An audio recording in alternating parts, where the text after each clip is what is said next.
Chapter 1548, The Coming of the Fourth. Play volume 00:00/00:00 Pub Future Fantasy, TV 03, Truvid Full Screen Ads, by Pub Future. Chapter 1548, The Coming of the Fourth. Author's Note. Unedited chapter. The room fell silent as tension rose heavily. Another delegate, a short figure with silver hair and a holographic visor over their eyes, spoke up. And the fifth premonition? What is it, and how can we prevent it? Cheyenne's expression darkened. The fifth premonition is the most catastrophic of all. It foretells a cosmic event that will tear apart the very fabric of our universe, plunging it into eternal darkness. We do not yet know when or where it will occur, but we must be prepared to face it. A murmur of alarm spread through the hall, the delegates voicing their fears and concerns. Cheyenne raised his hand to calm them. We are not without hope. Our research has also provided us with insights into combating the dark plane. We have developed new technologies and strategies to counter its influence, but we must act swiftly and decisively. One of the delegates, a regal figure with an elaborate headdress and a deep, resonant voice, stood up. Grand Commander Cheyenne, what are our next steps? How can we unite our forces to face this impending threat? Cheyenne's gaze swept over the room, his resolve unwavering. We must form a unified front, combining our resources and knowledge. We need to fortify our defenses and launch a coordinated effort to push back against the dark plane. Additionally, we must locate and protect any remaining celestial guardians, as they hold the key to our salvation. Another delegate, a live being with luminescent wings, interjected. What about the premonitions? Can we find a way to prevent the fifth from coming to pass? Cheyenne took a deep breath. That is our ultimate goal. We must decipher the prophecy further and find any means to avert the final disaster. This will require unprecedented cooperation and sacrifice from all of us. The delegates nodded in agreement, the gravity of the situation forging a sense of solidarity among them. They knew that the fate of the universe rested on their shoulders, and they were ready to face the challenges ahead. As the meeting continued, strategies were discussed, alliances were strengthened, and plans were set into motion. The Universal Alliance was determined to stand together against the dark plane, their resolve unwavering. In the midst of these discussions, Cheyenne received a private communication from scientist Merkiel. The message was urgent, and Cheyenne excused himself from the main hall to take it. Merkiel, what is it? Cheyenne asked, his voice tense. Merkel's holographic image appeared before him, his eyes filled with a mix of excitement and urgency. Grand Commander, we have made a significant breakthrough. We have developed a new weapon, one that harnesses the energy of the dark plane itself. It has the potential to turn the tide in our favor. Cheyenne's eyes widened. That's incredible news, Merkiel. How soon can it be ready for deployment? Merkiel hesitated. There are still tests to be conducted, and we need to ensure its stability. But if all goes well, we could have a functional prototype within a few weeks. Cheyenne nodded, his mind racing with possibilities. Keep me updated on your progress. This could be the key to defeating the dark plane once and for all. Returning to the main hall, Cheyenne shared the news with the delegates. The room buzzed with renewed hope and determination. They knew that the road ahead would be long and arduous, but they were ready to face whatever challenges lay in their path. As the meeting drew to a close, the delegates stood united, their resolve strengthened by the knowledge that they were not alone in this fight. The Universal Alliance would stand together against the darkness, their combined strength a beacon of hope in the face of impending doom. Cheyenne addressed the room one last time, his voice filled with conviction. We will face this threat together. We will protect our universe and ensure that the light of hope continues to shine. Let us move forward with courage and determination. The future of our worlds depends on it. With that, the delegates dispersed, returning to their respective planets with a renewed sense of purpose. The battle against the dark plane was far from over, but they were ready to fight, their hearts united in the quest to protect their universe from the looming threat. In the days that followed, preparations were made, defenses were fortified, and alliances were strengthened. The Universal Alliance stood ready to face the dark plane, their resolve unwavering and their spirits unyielding. The fate of the universe hung in the balance, but they were determined to prevail.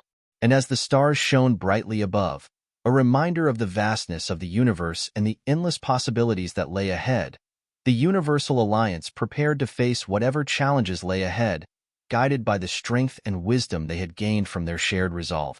In the Grand Hall of the Universal Alliance, the air was thick with tension and anticipation as delegates from across the universe gathered to discuss the impending threat of the Dark Plane. Grand Commander Cheyenne stood at the center, his silver hair catching the light, and the diamond shard embedded in his forehead gleaming with authority. The holographic display behind him flickered with images of the Dark Plane and the events that had unfolded. Cheyenne cleared his throat, drawing the attention of the assembled delegates. Ladies and gentlemen, we have much to discuss today. In addition to the revelations we have uncovered about the Dark Plane and the premonitions marking the beginning of the end for our universe, there is more information that needs to be shared. The room fell silent, all eyes on Cheyenne as he continued. Based on information provided by Gustav before his departure to planet Humbad, we have come to understand that these premonitions are actually sacrifices. They are part of a ritual to break a seal that was put in place to prevent beings from the Dark Plane from invading our universe. A murmur of shock and confusion rippled through the hall. Delegates exchanged anxious glances, and the air buzzed with questions and theories. A delegate from the Alarian Consortium, a tall figure with emerald skin and glowing eyes, stood up. Grand Commander Cheyenne, are you saying that these catastrophic events are not random, but deliberate acts to weaken the seal? Cheyenne nodded gravely. Yes, each premonition serves as a sacrifice, a necessary step to break the seal and allow the Dark Plane's inhabitants to enter our universe. The Celestial Guardian's disappearance, the plague, the rise of the Dark Plane's influence, and the destruction of planet Ozius. All of these events were orchestrated to serve this purpose. Another delegate, a short figure with silver hair and a holographic visor, raised a hand. If this is true, what can we do to stop it? How can we prevent the final premonition from occurring? Cheyenne took a deep breath, his expression resolute. We must focus our efforts on understanding the nature of the seal and finding a way to reinforce it.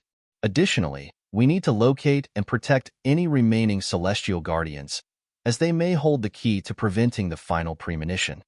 The delegates began discussing various theories and potential strategies, their voices rising in a cacophony of concern and urgency. Cheyenne raised his hand to calm them. Please, let me continue. There is more. The room quieted down, and Cheyenne continued. Using the Death Angel as a research material, our scientists have discovered how to open a gateway to the Dark Plane. This information is both a potential threat and an opportunity. It gives us a way to directly confront the Dark Plane, but it also means the Dark Plane can open gateways into our universe. A delegate with luminescent wings, representing the Celestial Guardians, stood up. Grand Commander, how did we come by this knowledge, and what are the risks involved in using it? Cheyenne gestured to the holographic display, which now showed detailed schematics of the gateway technology. The Death Angel, once a powerful entity of the Dark Plane, provided us with invaluable insights. By studying its physiology and the energies it harnessed, we developed a method to create a controlled gateway. However, this technology is highly volatile and dangerous. Misuse could lead to catastrophic consequences. The luminescent-winged delegate nodded, their face grave. And if we use this technology to confront the Dark Plane directly, what are our chances of success? Cheyenne's expression hardened. That depends on our preparation and coordination. We will need to fortify our defenses and develop strategies to counter the Dark Plane's influence. It will be a perilous mission, but we cannot afford to stand idly by. A regal figure with an elaborate headdress and a deep, resonant voice addressed Cheyenne. Grand Commander, what is your plan? How do you propose we proceed given the gravity of these revelations? Cheyenne looked around the room, his gaze steady. First, we must solidify our alliances and combine our resources. Every civilization here must contribute to the defense of our universe. Second, we will deploy reconnaissance teams to locate any remaining Celestial Guardians and protect them at all costs. Third, we will continue our research into the Dark Plane and the Seal, looking for ways to reinforce it and prevent the final premonition. The room was filled with nods of agreement and murmurs of support. Cheyenne continued, his voice resolute. We must also prepare for the possibility of direct confrontation.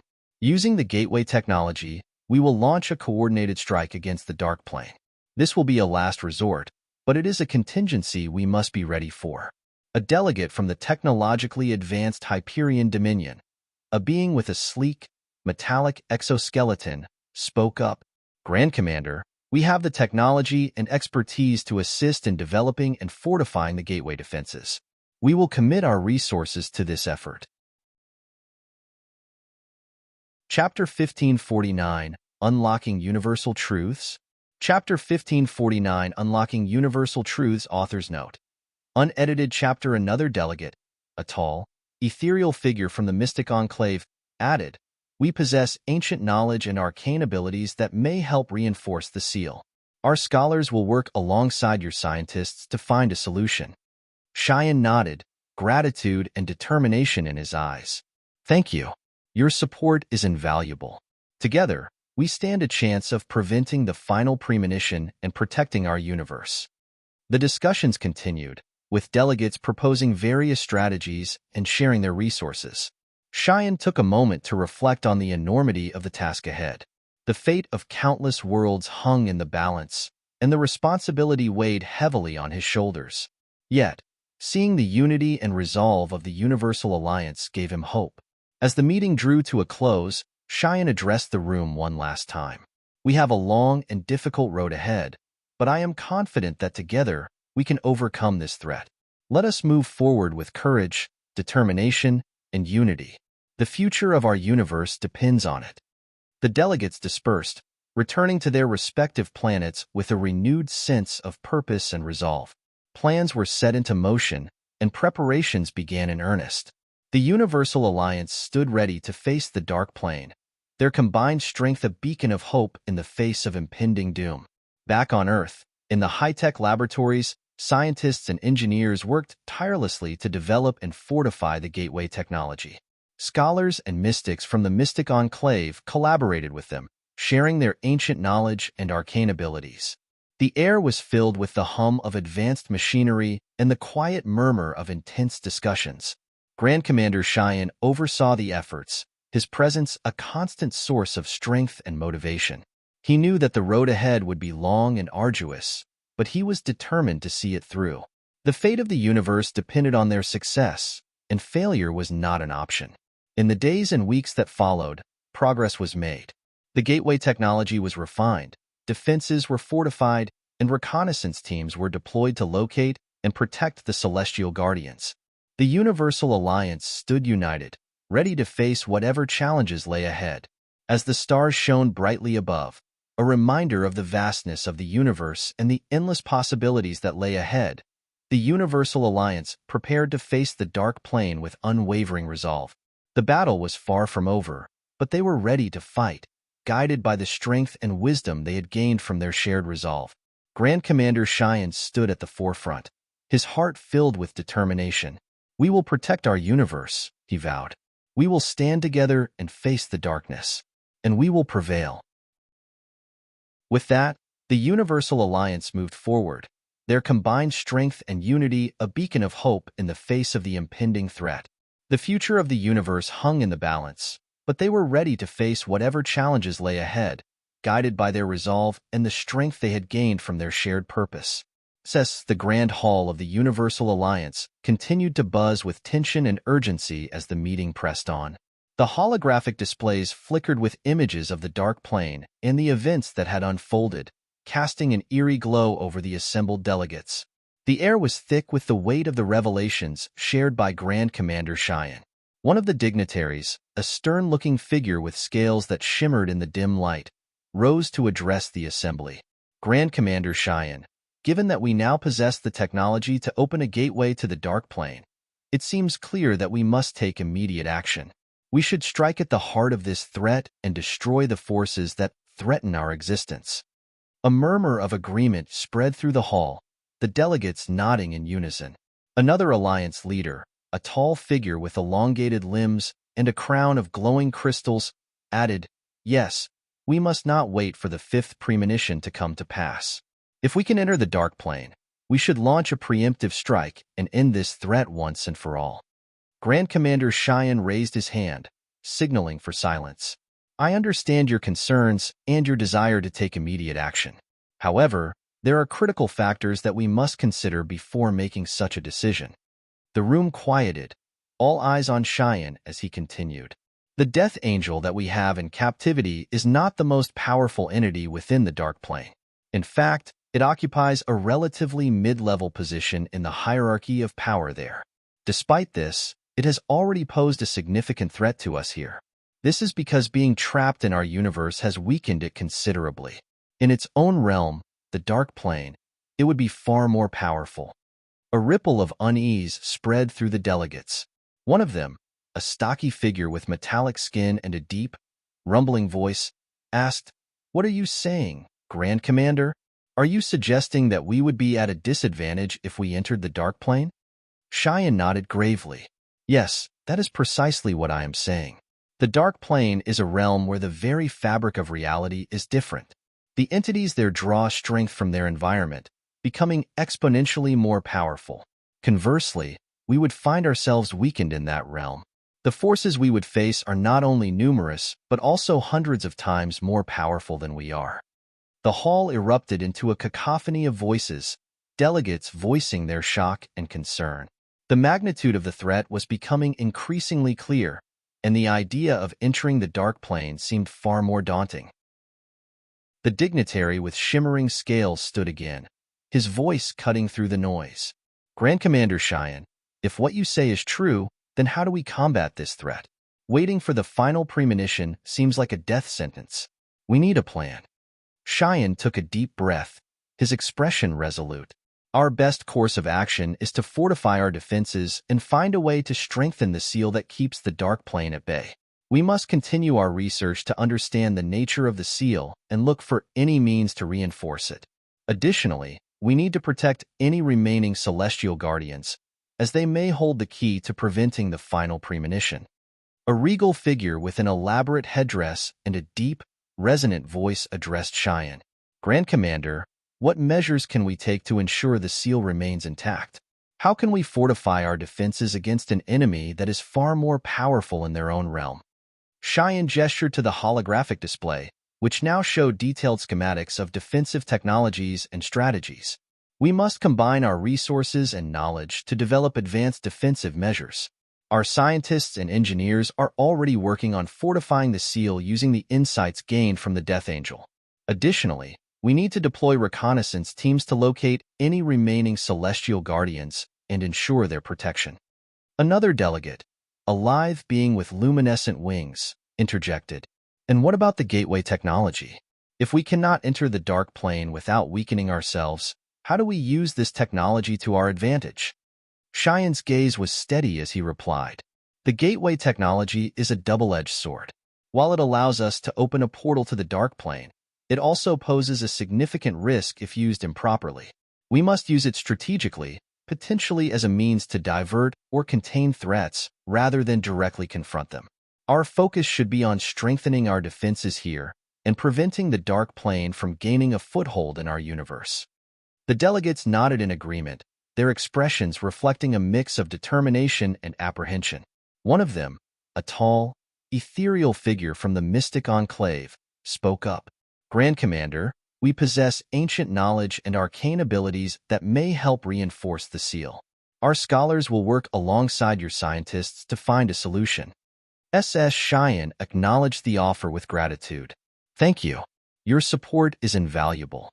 Together, we stand a better chance of preventing the final premonition and protecting our universe. The discussions continued, with delegates proposing various strategies and sharing their resources. Cheyenne took a moment to reflect on the enormity of the task ahead. The fate of countless worlds hung in the balance, and the responsibility weighed heavily on his shoulders. Yet, seeing the unity and resolve of the Universal Alliance gave him hope. As the meeting progressed, Cheyenne outlined a comprehensive plan. First, we will establish a task force dedicated to fortifying the seal. This task force will be composed of scientists, engineers, mystics, and strategists from all our allied civilizations. Their primary objective will be to reinforce the seal and prevent any further weakening. He continued, Second, we will deploy reconnaissance teams to locate and protect any remaining celestial guardians. Their safety is paramount, as they hold the key to our defense. Third, we will develop and deploy advanced defensive technologies, combining our resources and expertise to create a formidable barrier against any incursion from the Dark Plane.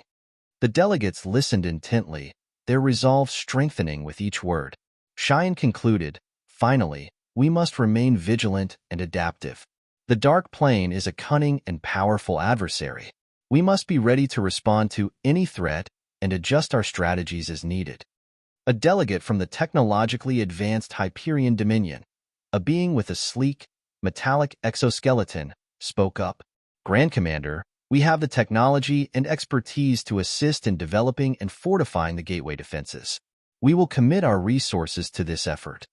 Another delegate, a short figure with silver hair and a holographic visor, added, Our intelligence networks will be mobilized to monitor any signs of Dark Plane activity. We will provide early warning and strategic insights to ensure we are not caught off guard. Cheyenne nodded, his expression filled with determination. Thank you. Your contributions will be crucial to our success.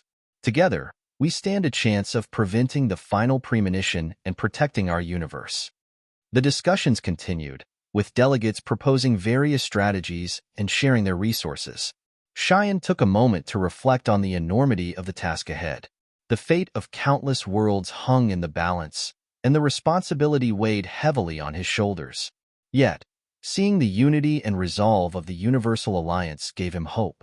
Grand Commander Cheyenne oversaw the efforts, his presence a constant source of strength and motivation. He knew that the road ahead would be long and arduous, but he was determined to see it through. The fate of the universe depended on their success, and failure was not an option. Chapter 1550 The Deities Scuffle. Chapter 1550 The Deities Scuffle. Author's Note. Unedited chapter. The tension in the Grand Hall of Unity was at an all-high. The delegates were still reeling from the revelations about the Dark Plane and the premonitions when Grand Commander Cheyenne raised his hand for silence once more.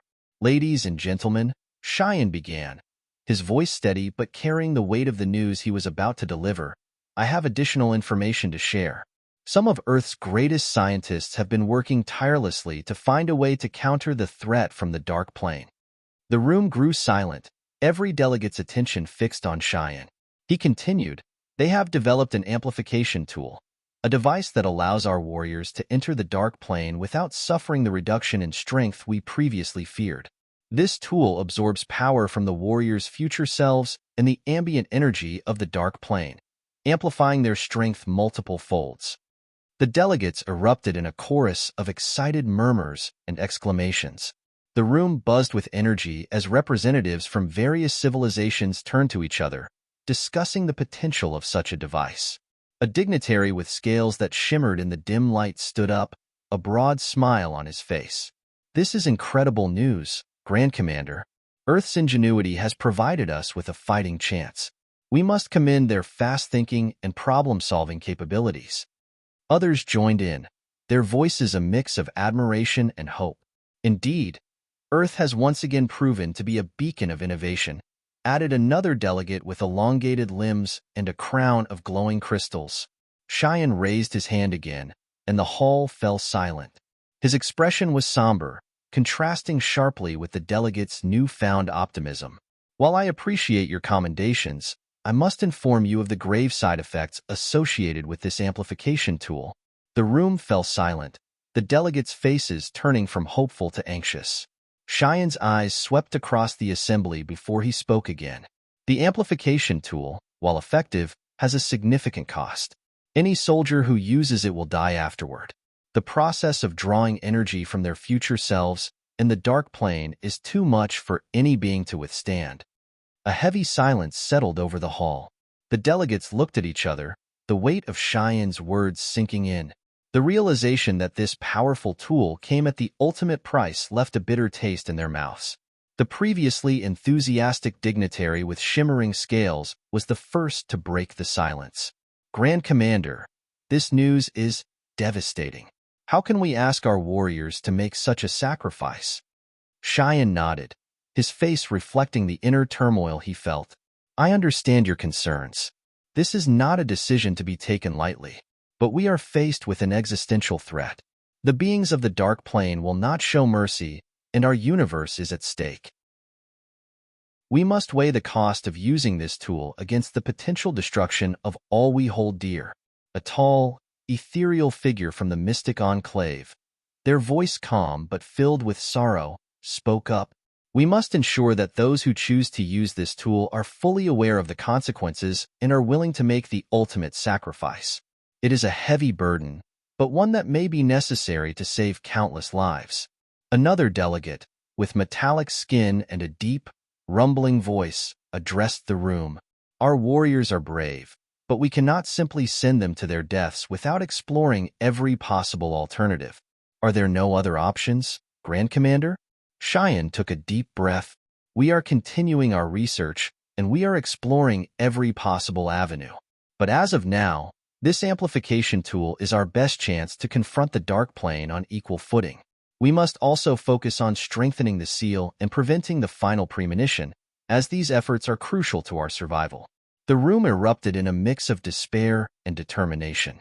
Delegates voiced their fears and hopes, the atmosphere charged with the gravity of the situation. Cheyenne allowed the discussions to continue for a moment before raising his hand again. Please, everyone. I understand the gravity of what I've told you. We must move forward with caution and unity. We need volunteers who understand the stakes and are willing to make this sacrifice. We must also continue to work together to find other solutions. Our universe's survival depends on our combined efforts. The delegates nodded in agreement, their faces reflecting a mix of resolve and sorrow. A delegate with luminescent wings, representing the celestial guardians, stood. Grand Commander, our people have always been protectors of this universe. We will provide volunteers who are prepared to make this sacrifice. Their courage will not be in vain. Another delegate, a regal figure with an elaborate headdress, added, we must honor those who choose to use the amplification tool by ensuring their sacrifice is not forgotten. We will create a memorial to their bravery and dedication. Cheyenne bowed his head in gratitude. Thank you. Your support and unity give me hope. We will proceed with caution, and we will honor the sacrifices made in this struggle. Together, we will face the Dark Plane and protect our universe. As the meeting continued, the delegates worked together to develop a plan. They discussed how to fortify the seal, protect the celestial guardians, and deploy the amplification tool strategically. Each step was carefully considered, with the understanding that the stakes had never been higher. In the high-tech laboratories on Earth, scientists and engineers continued their tireless work. The air was filled with the hum of advanced machinery, the quiet murmur of intense discussions, and the occasional spark of inspiration. The amplification tool was refined, its design optimized for maximum efficiency and safety, though the ultimate cost remained. Grand Commander Cheyenne visited the laboratories frequently, his presence a constant source of strength and motivation. He spoke with the scientists and engineers, offering his insights and encouragement. He knew that the road ahead would be long and arduous, but he was determined to see it through. In the days and weeks that followed, progress was made. The gateway technology was refined, defenses were fortified, and reconnaissance teams were deployed to locate and protect the celestial guardians. The Universal Alliance stood united, ready to face whatever challenges lay ahead. As the stars shone brightly above, a reminder of the vastness of the universe and the endless possibilities that lay ahead, the Universal Alliance prepared to face the Dark Plane with unwavering resolve. The battle was far from over, but they were ready to fight, guided by the strength and wisdom they had gained from their shared resolve. Grand Commander Cheyenne stood at the forefront, his heart filled with determination. We will protect our universe, he vowed. We will stand together and face the darkness, and we will prevail. With that, the Universal Alliance moved forward, their combined strength and unity a beacon of hope in the face of the impending threat. The future of the universe hung in the balance, but they were ready to face whatever challenges lay ahead, guided by their resolve and the strength they had gained from their shared purpose. SS Gustav had been in Dimension 6 for what felt like an eternity. The passage of time seemed distorted in this place, the air heavy with an otherworldly energy.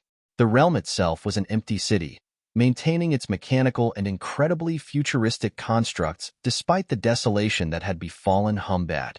It was a stark contrast to the ruins outside, a testament to the advanced civilization that had once thrived here. He found himself in awe of the towering spires, the sleek lines of the buildings, and the humming of machines that seemed to operate on their own, defying the decay of time. Yet, there was a haunting emptiness, a sense of loss that permeated every corner. The silence was deafening, broken only by the occasional whir and click of the constructs. Gustav had spent most of his time in a particular construct, an enormous chamber filled with holographic displays and intricate machinery. This construct had shown him the truth about planet Humbad's origin. It was a place where history played out before his eyes, the entire planet reconstructed in vivid detail. He stood in the center of the chamber, surrounded by holographic images that flickered and shifted, creating a panoramic view of Humbad in its prime. The advanced technology brought the past to life, allowing him to walk through the city as it had once been, filled with vibrant energy and life. How did it come to this? Gustav whispered to himself, his voice echoing in the empty chamber. He felt a deep sense of connection to the place, as if he were witnessing a part of his own heritage. The holographic playback showed bustling streets filled with the inhabitants of Humbad, their movements fluid and graceful. Tall, slender beings with an ethereal glow moved through the city, their clothes shimmering in the artificial light. The air was filled with the hum of advanced vehicles and the soft murmur of conversations. These people, Gustav thought, they were so advanced, so full of life. What happened to them? As he walked through the holographic city, he felt a pang of sadness. He hadn't even had the time to properly think about what had happened to Miss Amy or grieve her loss. The mission had consumed him, driving him forward with relentless determination. But now, in this silent, empty city, the weight of her sacrifice pressed heavily on his heart. "Miss Amy," he murmured, "you gave everything for me to be here. I won't let your sacrifice be in vain." The holographic images shifted, showing the once thriving city beginning to fall into disarray. The vibrant lights dimmed, the streets grew emptier, and the inhabitants seemed to fade away. Gustav watched as the planet's decline played out before him, the advanced technology unable to prevent the inevitable decay. He reached out to touch one of the holographic figures, a young child with wide, curious eyes. His hand passed through the image, and the child dissolved into a cascade of light. "What happened to you?" Gustav wondered aloud. The playback continued, showing scenes of chaos and destruction. The once proud buildings crumbled, and the ground split open, revealing the molten core beneath. The inhabitants of Humbad fought desperately to save their world, but their efforts were in vain. The planet was dragged into the stagnant Siderus void, its fate sealed by forces beyond their control. Gustav's mind raced as he pieced together the story. The warp demolator, he thought. They knew it would happen, and they tried to stop it, but they couldn't. He felt a deep sense of empathy for the people of Humbad. They had faced an insurmountable challenge, and despite their advanced technology and determination, they had been unable to save their world. The realization filled him with a renewed sense of purpose. "I must learn from their mistakes," he resolved. "I must find a way to protect our universe from the same fate." The holographic playback shifted again, showing the planet's surface consumed by molten magma. The desolation was complete, and the once great city lay in ruins. Gustav watched in silence, the gravity of the situation settling over him like a heavy shroud. He closed his eyes, taking a deep breath. "Miss Amy," he thought, "you believed in me. You trusted me to find the answers and use them to protect our future. I won't let you down." Opening his eyes, he looked around the chamber, taking in the intricate machinery and the flickering holograms.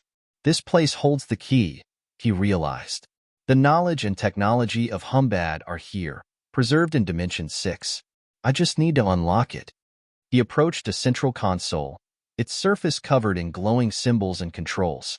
Placing his hand on the interface, he felt a surge of energy as the construct responded to his touch. The holographic images shifted, revealing a map of the city and its various constructs. "Show me the central archive," Gustav commanded, his voice steady. The map zoomed in on a particular section of the city, highlighting a massive structure at its heart. The archive was the repository of all the knowledge and technology of Humbad, a treasure trove of information that could provide the answers he sought. "That's where I need to go," he thought, determination filling his heart.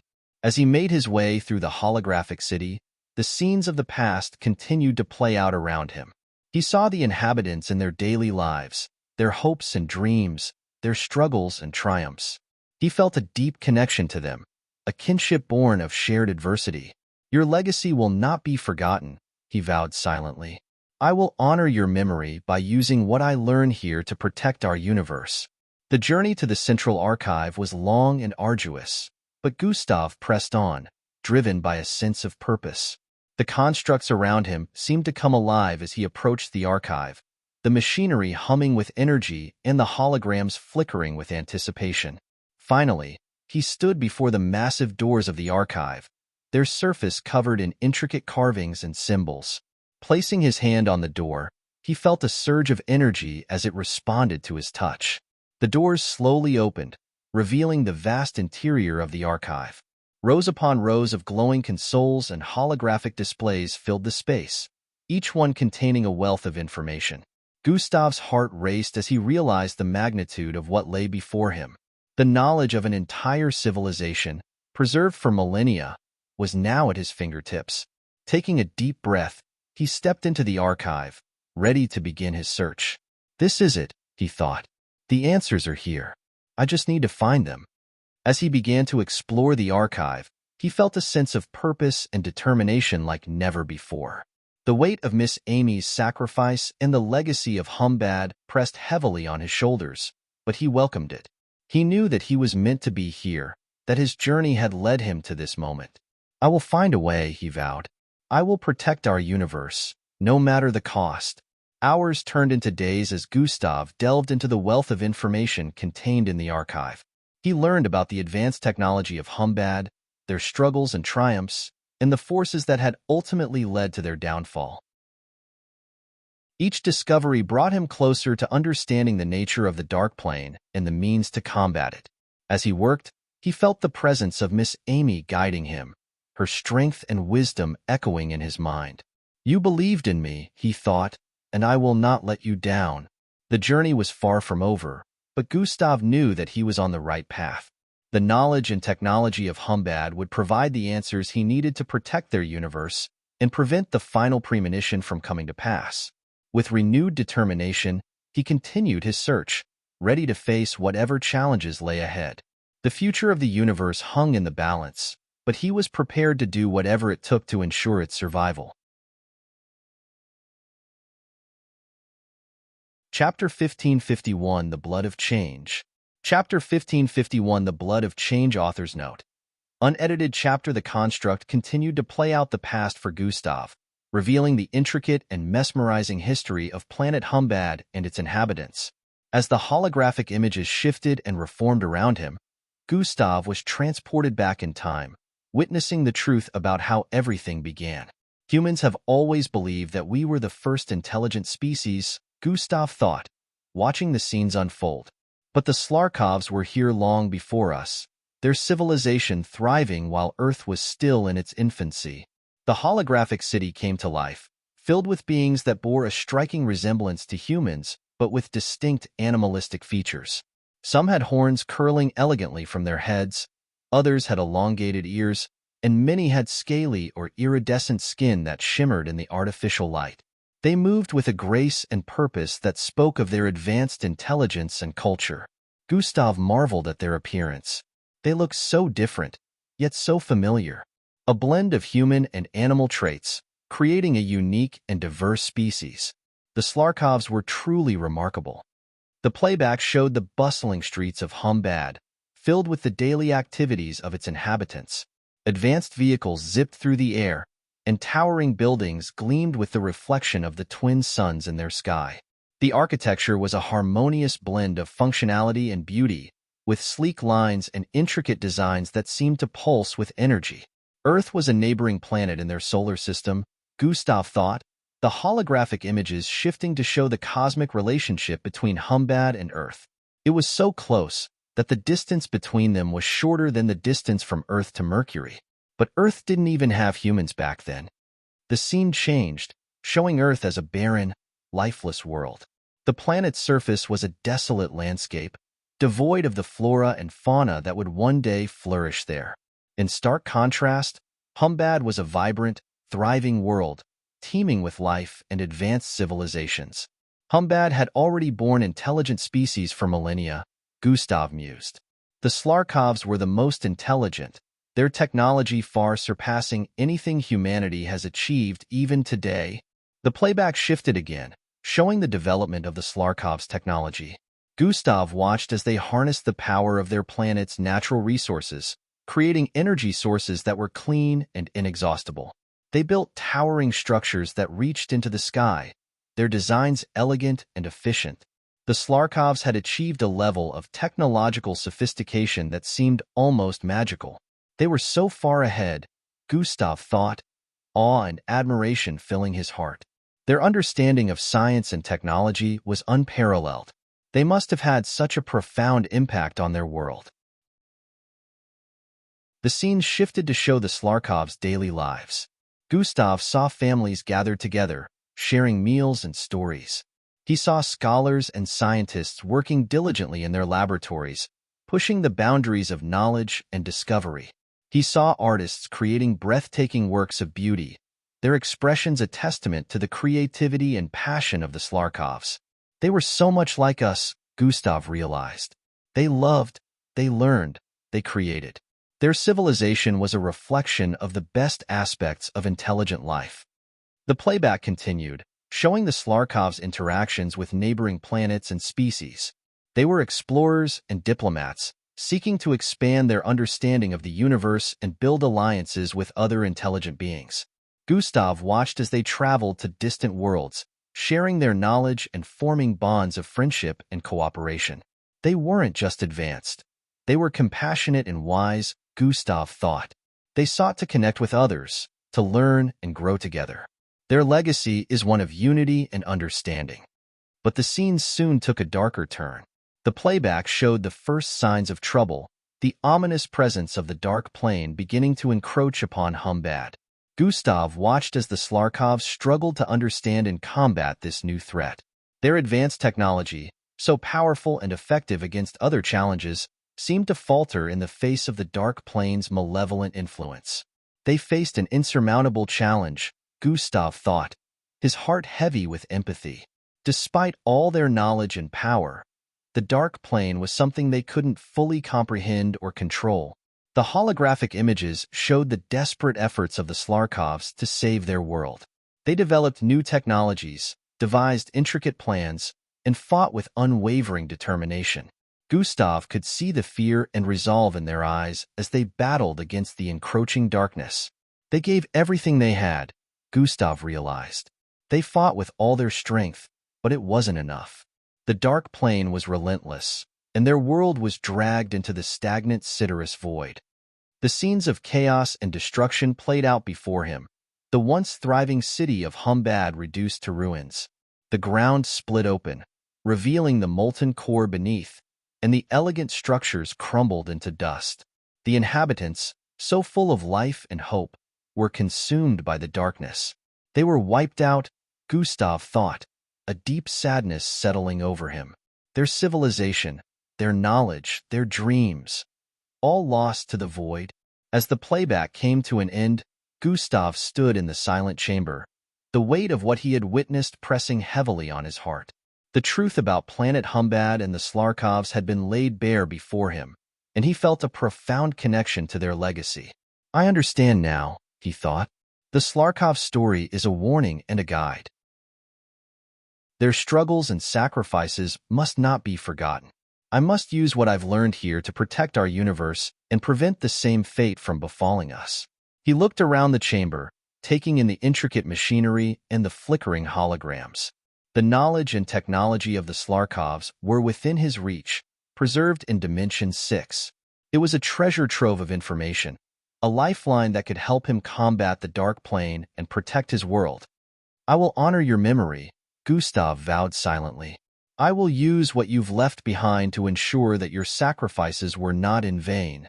With renewed determination, he approached the central console, ready to delve deeper into the wealth of information contained within the archive. Each discovery brought him closer to understanding the nature of the Dark Plane and the means to combat it. The journey was far from over, but Gustav knew that he was on the right path. As he worked, he felt the presence of Miss Amy guiding him, her strength and wisdom echoing in his mind. You believed in me, he thought, and I will not let you down. Hours turned into days as Gustav continued his search, the vast archive revealing its secrets to him. He learned about the advanced technology of the Slarkovs, their struggles and triumphs, and the forces that had ultimately led to their downfall. Each piece of knowledge was a step closer to finding a solution, a way to protect their universe from the same fate. The Slarkovs' legacy will not be forgotten, he vowed. I will use what I have learned here to ensure a brighter future for all. The journey ahead was filled with challenges, but Gustav felt ready to face them. The knowledge and technology of Humbad provided him with the tools he needed to combat the Dark Plane and prevent the final premonition from coming to pass. With renewed resolve, he continued his work, guided by the strength and wisdom of those who had come before him. As the stars shone brightly above, a reminder of the vastness of the universe and the endless possibilities that lay ahead, Gustav pressed on. The future of the universe hung in the balance, but he was prepared to do whatever it took to ensure its survival. The past continued to unfold before Gustav, revealing more layers of the Slarkovs' history and the challenges they faced. The holographic playback showed a time when Humbad existed in an era dominated by powerful beings who were essentially deities. These beings possessed unimaginable power, and their very presence could alter the fabric of reality. Gustav watched in awe as the images shifted to show these deities, titanic figures of immense strength and majesty. They moved with a grace that belied their size, their forms shimmering with otherworldly energy. Their battles were cataclysmic, shaking the very foundations of the cosmos. The deities, Gustav thought, beings of such immense power that their battles could affect entire worlds. How did the Slarkovs survive in such a time? The playback showed one such battle, taking place just outside their solar system. The deities clashed with a force that sent shockwaves rippling through space. Even though the battle was far from Humbad, the residual energies from the conflict were enough to cause catastrophic damage on the planet. Gustav's eyes widened as he saw the planet shake, the ground splitting open and buildings crumbling. The inhabitants of Humbad screamed and ran for cover, but many were caught in the devastation. The scene was heart-wrenching, the loss of life immense. They were caught in the crossfire of a conflict that had nothing to do with them, Gustav realized, his heart heavy with empathy. Innocent lives lost because of the battles of gods. The holographic images showed the aftermath of the battle. The once thriving city lay in ruins, the ground scarred and broken. The Slarkovs were resilient, though. They gathered together to rebuild, their determination and spirit undiminished. They didn't give up, Gustav thought, admiration swelling in his chest. They faced unimaginable challenges, but they kept going. The scenes shifted to show more battles, each one leaving its mark on Humbad. The planet bore the scars of conflicts it had no part in, the residual energies from the deities' battles causing untold suffering. The Slarkovs, however, were determined to find a way to protect themselves. They couldn't rely on the deities to care about their lives, Gustav mused. They had to take matters into their own hands. The playback showed the Slarkov scientists and engineers working tirelessly to develop a solution. Their technology was already advanced, but they needed something extraordinary to protect their people from the fallout of the titanic battles. The holographic images shifted to a grand laboratory, filled with intricate machinery and glowing consoles. Gustav watched as the Slarkovs devised protective protocols, creating a system that would shield their planet from the residual energies of the deities' battles. They were brilliant, Gustav thought, awe filling his mind. They found a way to safeguard their world against forces that were beyond their control. The playback showed the implementation of the protective protocols. Massive towers were constructed, each one pulsing with energy. These towers created a barrier around the planet, designed to absorb and neutralize the residual energies from the deities' battles. As the barrier came online, the holographic images showed another battle taking place outside their solar system. The deities clashed with the same devastating force, but this time, Humbad was prepared. The barrier absorbed the shockwaves, protecting the planet and its inhabitants. It worked, Gustav whispered, relief washing over him. They finally had a way to protect themselves. The scenes shifted to show the Slarkovs celebrating their victory. Families gathered together, children playing in the streets, and the city was filled with joy and relief. The protective protocols had given them a sense of security and peace that they had longed for. They deserved this, Gustav thought, a smile forming on his lips. After everything they went through, they finally had a way to live without fear. As he continued to watch, Gustav felt a deep connection to the Slarkovs. Their resilience, their determination, and their ingenuity were qualities he admired and aspired to embody. They faced challenges that seemed insurmountable, he mused, but they never gave up. They found a way to protect their world and their people. I must do the same. The playback continued to show the daily lives of the Slarkovs. With the protective protocols in place, they flourished. Their technology advanced even further, and they explored new frontiers, always seeking to expand their knowledge and understanding of the universe. Gustav watched as the Slarkovs traveled to distant worlds, forming alliances and sharing their technology with other civilizations. They were explorers, diplomats, and scholars, driven by a thirst for knowledge and a desire to connect with others. They were extraordinary, Gustav thought, admiration swelling in his chest. Their legacy is one of resilience, ingenuity, and compassion. Chapter 1552, A Planetary Coup. Chapter 1552, A Planetary Coup, Author's Note. Unedited chapter. The holographic playback continued to reveal the history of the Slarkovs, painting a vivid picture of their incredible journey. The protection protocols they had developed worked well for centuries, shielding their planet from the devastating residual energies of the deities' battles.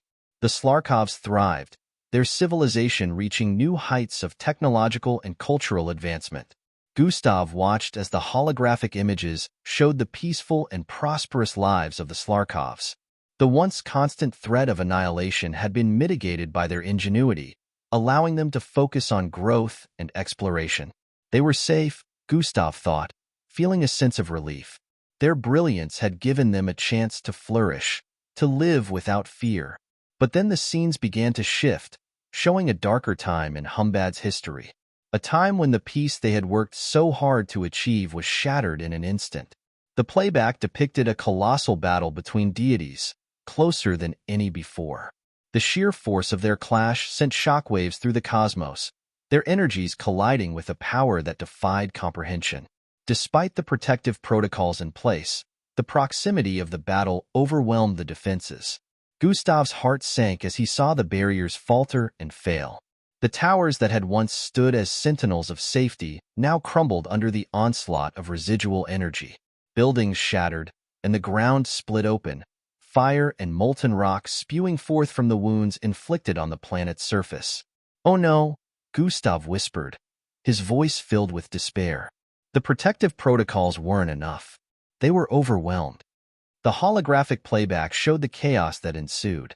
The skies darkened with ash and smoke, and the air was filled with the screams of the dying and the roar of the planet's agony.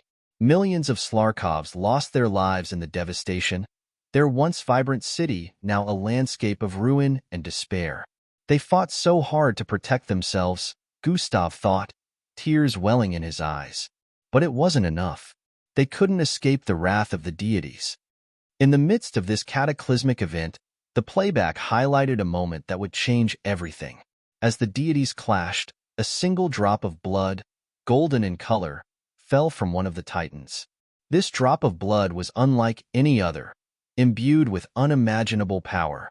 SSS Gustav watched in awe as the golden drop descended through the atmosphere, glowing with an intense, radiant light. It struck the surface of Humbad with a force that defied belief, burrowing deep into the planet's crust. The ground trembled and shook as the blood continued to bore its way toward the core. "What is this?" Gustav wondered aloud, his eyes fixed on the scene. "This blood, it's doing something to the planet."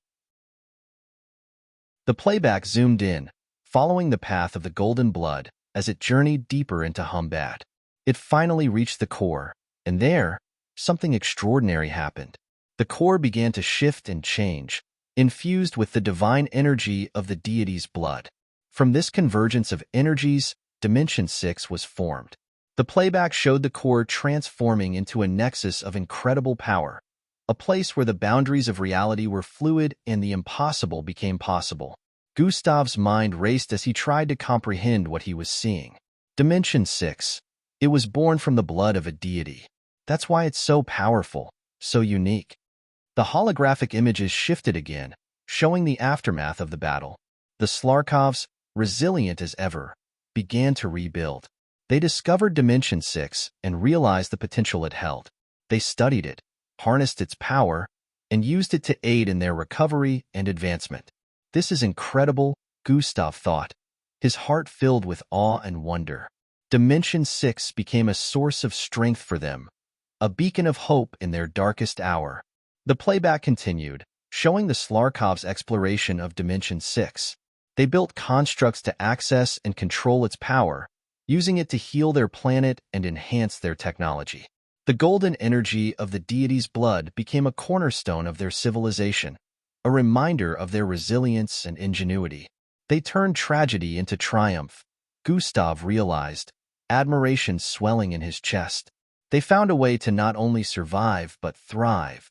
As the scenes played out, Gustav saw the Slarkovs harness the power of Dimension 6 to create new technologies, explore distant worlds, and expand their understanding of the universe.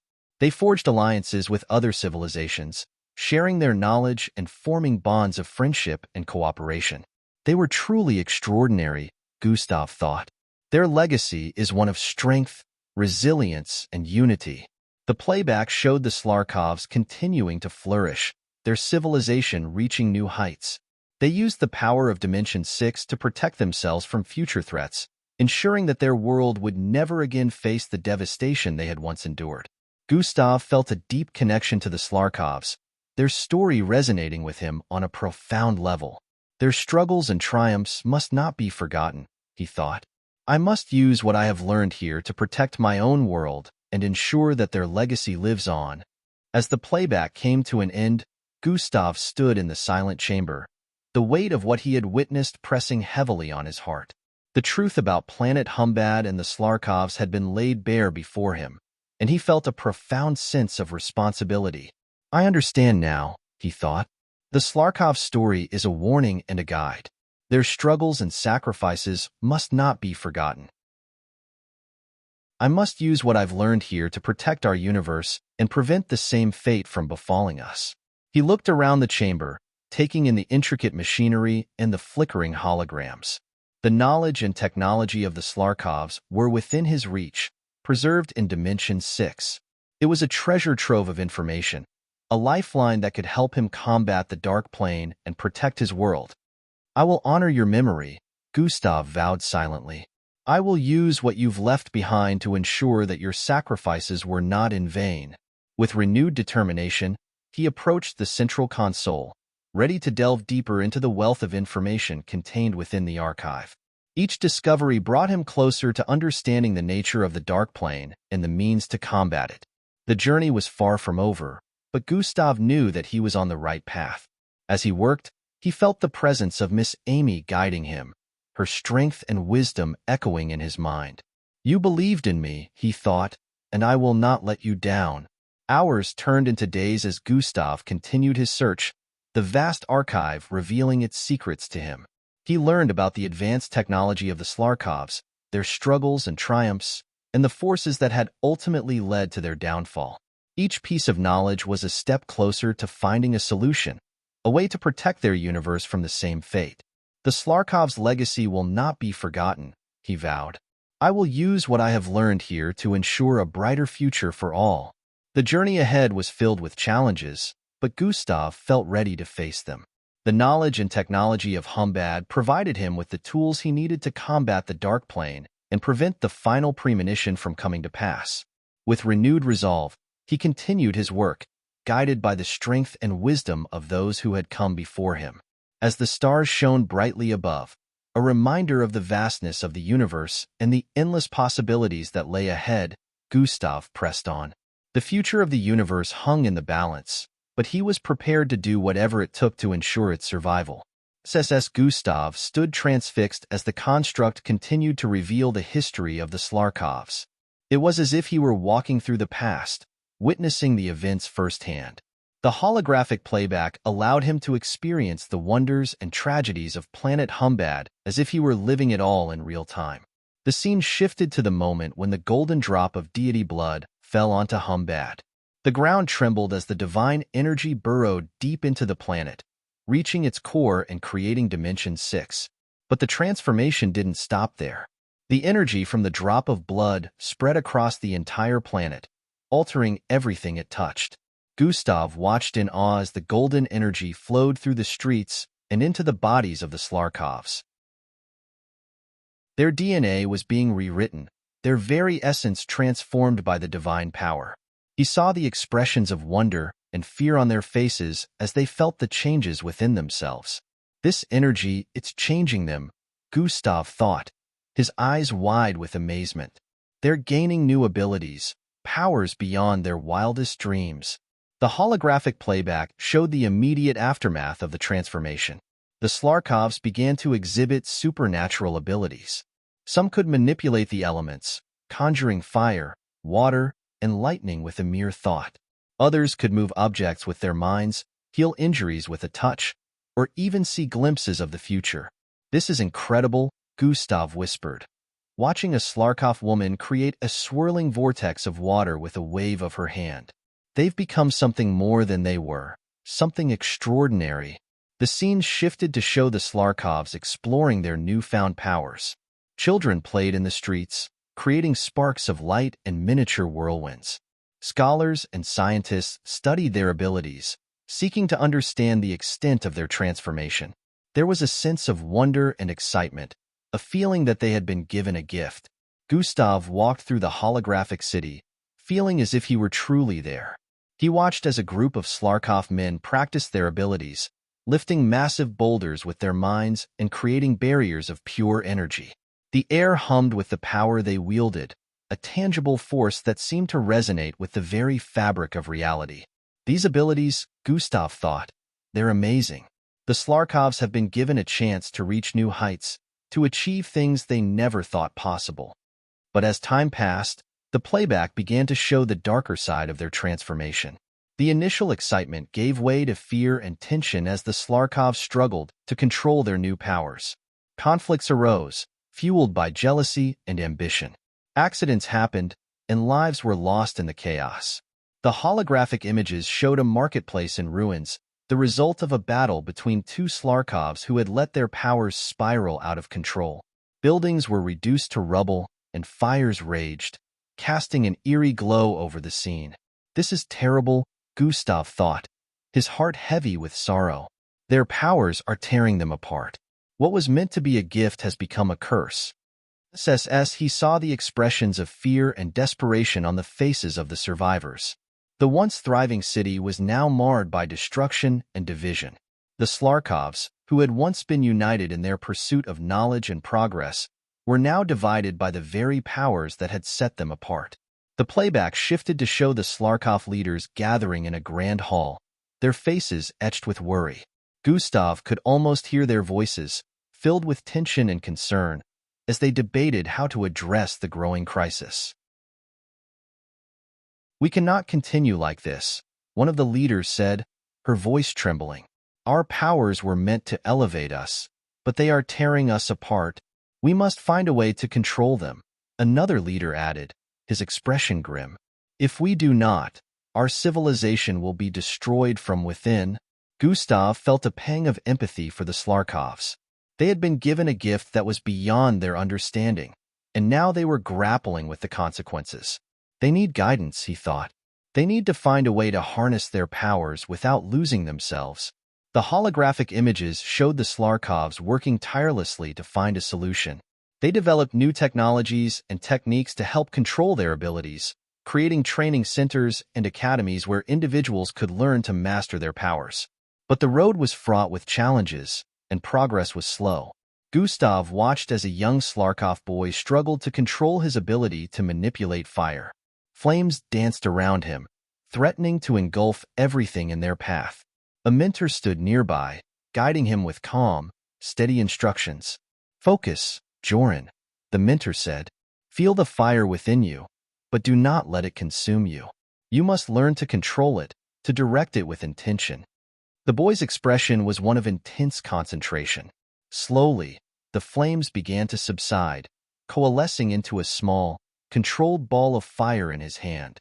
The mentor smiled, pride and relief evident in his eyes. "Well done, Joran," he said. "You are learning. With time and practice, you will master your abilities." Gustav felt a glimmer of hope as he watched the scene. They can do it, he thought. They can learn to control their powers and use them for good. They just need time and guidance. The playback continued to show the efforts of the Slarkovs to regain control of their society. They established laws and regulations to govern the use of their abilities, creating a framework that would allow them to live in harmony. But the scars of their initial struggles remained, a reminder of the price they had paid for their transformation. Chapter 1553 Things Fall Apart. Chapter 1553 Things Fall Apart. Author's Note. Unedited chapter. As Gustav walked through the holographic city, he felt a deep sense of connection to the Slarkovs. He didn't know why yet, but he believed everything will be unveiled soon. The scenes shifted again, showing the Slarkovs using their abilities to rebuild their world.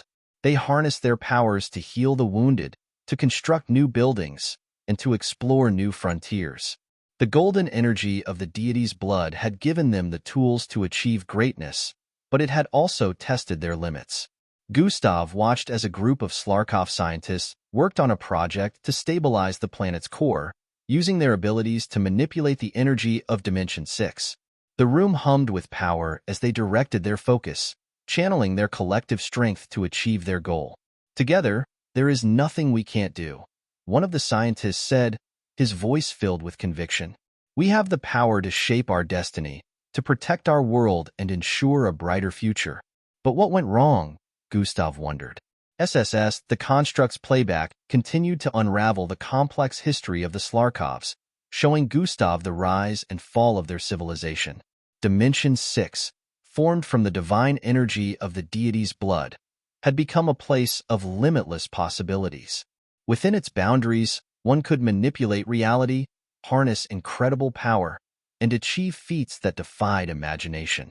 Gustav watched as the holographic images showed the Slarkovs discovering the potential of Dimension 6. They used it to heal their wounded, rebuild their cities, and create wonders beyond their wildest dreams. The initial period was one of prosperity and awe, as the Slarkovs reveled in the possibilities that the dimension offered. This place, Gustav thought, it must have seemed like a miracle, a gift that could solve all their problems, but as time passed, the allure of unlimited power began to corrupt. The playback depicted Slarkovs asking the dimension for increasingly selfish and extravagant things. They sought power beyond imagination, wealth without limit, and control over others. The purity of their intentions eroded, replaced by greed and ambition. Gustav watched with a heavy heart as the scenes showed the growing divide among the Slarkovs. Those who had gained immense power from Dimension 6 began to wield it over others, creating a hierarchy of haves and have-nots. Resentment and jealousy festered, and the once unified civilization began to fracture. Their own creation, Gustav mused, is tearing them apart. The very thing that was supposed to elevate them is now their undoing. The tension reached a breaking point, and the playback showed the outbreak of violence. An uprising occurred as factions of Slarkovs began to fight for control over Dimension 6. The streets of Humbad were filled with chaos and bloodshed, the air thick with the acrid smell of destruction. In one particularly harrowing scene, Gustav watched as two opposing factions clashed in the heart of the city.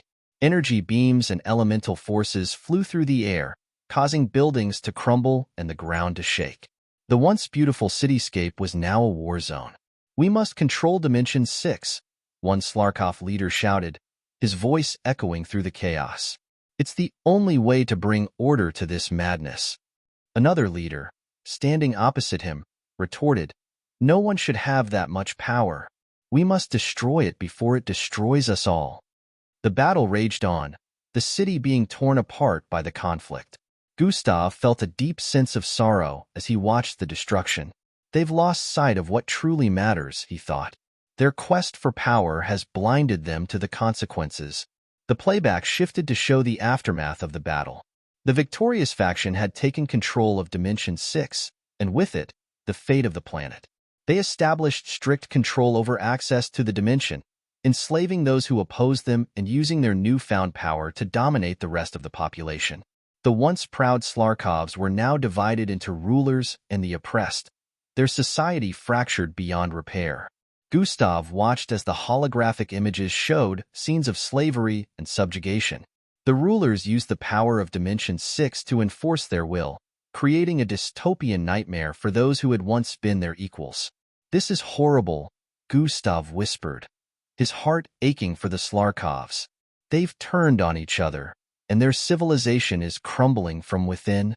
He saw images of families torn apart, children separated from their parents, and individuals forced to work in harsh conditions. The once thriving culture of the Slarkovs was now a shadow of its former self, consumed by greed and tyranny. One scene showed a young Slarkov girl, her eyes filled with fear and determination, speaking to an older man. "We can't live like this anymore," she said, her voice trembling. "We have to fight back." The man, weary and broken, shook his head. "What can we do? They control Dimension 6. They have all the power." "But we have to try," the girl insisted.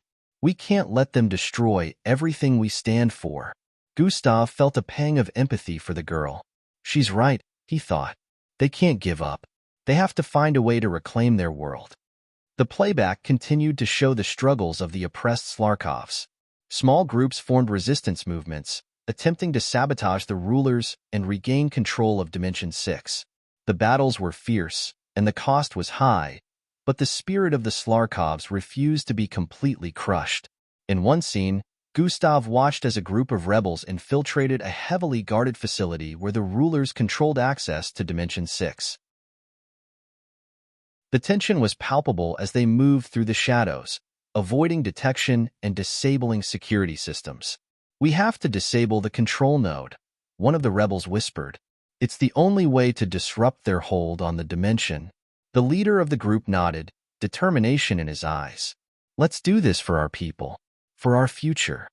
Gustav's heart pounded as he watched the rebels move with precision and bravery. They reached the control node and began to dismantle it, but just as they were about to succeed, an alarm sounded. Guards rushed in, and a fierce battle ensued. The holographic playback showed the rebels fighting valiantly, but the odds were against them. One by one, they fell, their sacrifice a testament to their courage and determination. The scene ended with the control node intact and the surviving rebels captured or killed. Gustav felt a deep sense of loss. They fought so hard, he thought, but the cost was too high. Their struggle continues, but their hope remains. The playback shifted to show the rulers tightening their grip on Dimension 6, using its power to crush any remaining resistance. The city of Humbad, once a beacon of progress and unity, was now a place of fear and oppression. Gustav walked through the holographic streets, feeling the weight of the Slarkovs' suffering. He saw the haunted faces of the oppressed, their eyes filled with despair and longing for a better future. The rulers' arrogance and cruelty were evident in every corner of the city. How did it come to this? Gustav thought, his heart heavy with sorrow. Their quest for power has led them to ruin. They lost everything they once held dear. As the playback continued, Gustav saw glimpses of hope amidst the darkness. Small acts of kindness and solidarity, moments of resistance and defiance, kept the spirit of the Slarkovs alive. The oppressed refused to be completely broken, and their resilience shone through the bleakness. One scene showed a young Slarkov boy sneaking food to a group of rebels hiding in the ruins of a building. His eyes were filled with determination and hope. "We won't give up," he said to the leader of the rebels. "We'll keep fighting." The leader, touched by the boy's courage, nodded. "Thank you. Your bravery gives us strength." Gustav felt a glimmer of hope. Even in the darkest times, he thought, there is still light. The spirit of the Slarkovs will never be extinguished. As the playback came to an end, Gustav stood in the silent chamber, the weight of what he had witnessed pressing heavily on his heart. The truth about Dimension 6 and the Slarkovs' struggle had been laid bare before him, and he felt a profound sense of responsibility. "I understand now," he thought. "The Slarkovs' story is a warning and a guide. Their struggles and sacrifices must not be forgotten. I must use what I've learned here to protect our universe and prevent the same fate from befalling us." He looked around the chamber, taking in the intricate machinery and the flickering holograms. The knowledge and technology of the Slarkovs were within his reach, preserved in Dimension 6. It was a treasure trove of information, a lifeline that could help him combat the Dark Plane and protect his world. "I will honor your memory," Gustav vowed silently. "I will use what you've left behind to ensure that your sacrifices were not in vain." With renewed determination, he approached the central console, ready to delve deeper into the wealth of information contained within the archive. Each discovery brought him closer to understanding the nature of the Dark Plane and the means to combat it. The journey was far from over, but Gustav knew that he was on the right path. As he worked, he felt the presence of Miss Amy guiding him, her strength and wisdom echoing in his mind. "You believed in me," he thought, "and I will not let you down." Hours turned into days as Gustav continued his search, the vast archive revealing its secrets to him. He learned about the advanced technology of the Slarkovs, their struggles and triumphs, and the forces that had ultimately led to their downfall. Each piece of knowledge was a step closer to finding a solution, a way to protect their universe from the same fate. "The Slarkovs' legacy will not be forgotten," he vowed. "I will use what I have learned here to ensure a brighter future for all." The journey ahead was filled with challenges, but Gustav felt ready to face them. The knowledge and technology of Humbad provided him with the tools he needed to combat the Dark Plane and prevent the final premonition from coming to pass. With renewed resolve, he continued his work, guided by the strength and wisdom of those who had come before him. As the stars shone brightly above, a reminder of the vastness of the universe and the endless possibilities that lay ahead, Gustav pressed on. The future of the universe hung in the balance, but he was prepared to do whatever it took to ensure its survival.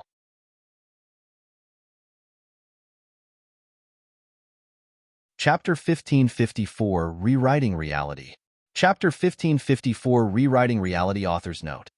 Unedited chapter. The holographic playback showed the turmoil that had engulfed planet Humbad, with the conflict and instability continuing for a long time. The once proud civilization of the Slarkovs was now a battleground, with various factions vying for control over Dimension 6. The planet's surface was scarred by the battles, and the air was thick with the scent of smoke and ash. Gustav felt a deep sense of sorrow as he walked through the holographic city, witnessing the devastation firsthand. They were so close to achieving greatness, he thought, but their greed and ambition tore them apart. The playback focused on a particular Slarkov, a figure who seemed to move with purpose and determination through the chaos. His name was From Bolton, a brilliant scientist and a visionary who had watched his world descend into madness. From Bolton believed that the only way to save his people was to fundamentally change the nature of Dimension 6. Gustav watched as From Bolton snuck into a heavily guarded facility, using his knowledge of technology and subterfuge to bypass security measures. "He's taking a great risk," Gustav thought, his heart pounding with anticipation. "But he knows that this is the only way to bring about change." From Bolton finally reached the entrance to Dimension 6. The holographic playback showed him standing before the portal, a mix of fear and determination on his face. "This is it," He whispered to himself, if I can give the dimension sentience, maybe it will be able to put an end to this chaos. He stepped through the portal, entering the heart of Dimension 6. The space around him was a swirling vortex of energy and light, a place where the boundaries of reality were fluid and malleable. From Bolton took a deep breath and began to work, using his knowledge and the tools he had brought with him to interact with the dimension's core. Gustav watched in awe as From Bolton's hands moved with precision and expertise, manipulating the energy of Dimension 6. He's trying to give it consciousness, Gustav realized. He's making it capable of understanding and enforcing rules. Hours turned into days as From Bolton continued his work, his body and mind pushed to their limits. Finally, with a final adjustment, he stepped back and watched as the energy of the dimension coalesced into a singular form, a glowing entity that pulsed with awareness. The entity spoke, its voice resonating with the power of the dimension. I am Dimension 6, it said. I have gained sentience. From Bolton fell to his knees, exhausted but relieved. Thank you, he said, his voice trembling. You must help us. The greed of my people has torn our world apart. We need rules, guidance. The entity seemed to consider his words, its form shifting and flickering. I understand, it replied. From now on, there will be a rule. Do not be greedy. Seek only that which you need, not that which you want. Those who are greedy will face punishment. From Bolton nodded, tears streaming down his face. And the abilities, he said, the supernatural powers that have caused so much destruction. We must find a way to control them. Thus, the entity's glow intensified, and it seemed to reach out, touching the very fabric of the Slarkov's DNA. I will lock the DNA that grants these abilities, it said. Those who have abused their power will lose it. Only those who seek to use it responsibly will retain their abilities. Gustav felt a surge of hope as he watched the scene. From Bolton has done it, he thought. He's given Dimension 6 the power to enforce order and limit the chaos. The playback shifted to show the immediate aftermath of From Bolton's actions. The forces that had taken over and abused their powers suddenly found themselves powerless. Their supernatural abilities vanished, leaving them vulnerable and confused. A battle for control erupted as those who had been oppressed saw their chance to rise up. Gustav watched as the holographic images showed fierce fighting, but this time, the tide had turned. The rulers who had relied on their abilities to maintain control were now at a disadvantage, and the oppressed seized the opportunity to reclaim their freedom.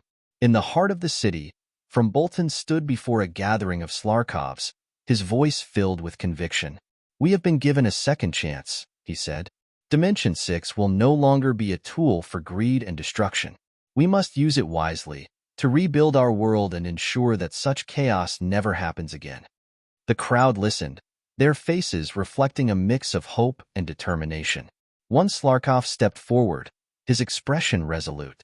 We will follow your lead, From Bolton. Together, we can create a better future for all of us. Gustav felt a sense of pride as he watched the Slarkovs unite. They've learned from their mistakes, he thought. They know now that power must be used responsibly. The playback showed the Slarkovs working together to rebuild their society. They used the power of Dimension 6, now guided by its sentient entity, to heal the wounds of their planet and restore order. The golden energy that had once caused so much strife was now a force for good, a symbol of their resilience and unity. As he continued to watch, Gustav saw scenes of cooperation and progress. The Slarkovs established new laws and governance, ensuring that the mistakes of the past would not be repeated. The rule of not being greedy was enforced by Dimension 6, and those who sought to abuse their power were swiftly dealt with. One scene showed From Bolton speaking to a group of young Slarkovs, his voice filled with wisdom and hope. Remember this, he said. Power is a tool, not a right. Use it to help others, to build and create, not to destroy. We have been given a gift, but with it comes great responsibility. The children listened, their eyes wide with understanding. We will remember, one of them said. We will honor the legacy of Dimension 6. Gustav felt a deep sense of connection to the Slarkovs and their journey. Their story is one of redemption and growth, he thought. They faced unimaginable challenges, but they found a way to rise above them. As the playback came to an end, Gustav stood in the silent chamber, the weight of what he had witnessed pressing heavily on his heart. The truth about Dimension 6 and the Slarkov's struggle had been laid bare before him, and he felt a profound sense of responsibility. I understand now, he thought. The Slarkov story is a warning and a guide. Their struggles and sacrifices must not be forgotten. I must use what I've learned here to protect our universe and prevent the same fate from befalling us. He looked around the chamber, taking in the intricate machinery and the flickering holograms. The knowledge and technology of the Slarkovs were within his reach, preserved in Dimension 6. It was a treasure trove of information, a lifeline that could help him combat the dark plane and protect his world. I will honor your memory, Gustav vowed silently. I will use what you've left behind to ensure that your sacrifices were not in vain. With renewed determination, he approached the central console, ready to delve deeper into the wealth of information contained within the archive. Each discovery brought him closer to understanding the nature of the dark plane and the means to combat it. The journey was far from over, but Gustav knew that he was on the right path. As he worked, he felt the presence of Miss Amy guiding him, her strength and wisdom echoing in his mind. You believed in me, he thought, and I will not let you down. Hours turned into days as Gustav continued his search, the vast archive revealing its secrets to him. He learned about the advanced technology of the Slarkovs, their struggles and triumphs, and the forces that had ultimately led to their downfall. Each piece of knowledge was a step closer to finding a solution, a way to protect their universe from the same fate. The Slarkovs' legacy will not be forgotten, he vowed. I will use what I have learned here to ensure a brighter future for all. The journey ahead was filled with challenges, but Gustav felt ready to face them. The knowledge and technology of Humbad provided him with the tools he needed to combat the dark plane and prevent the final premonition from coming to pass. With renewed resolve, he continued his work, guided by the strength and wisdom of those who had come before him. As the stars shone brightly above, a reminder of the vastness of the universe and the endless possibilities that lay ahead, Gustav pressed on.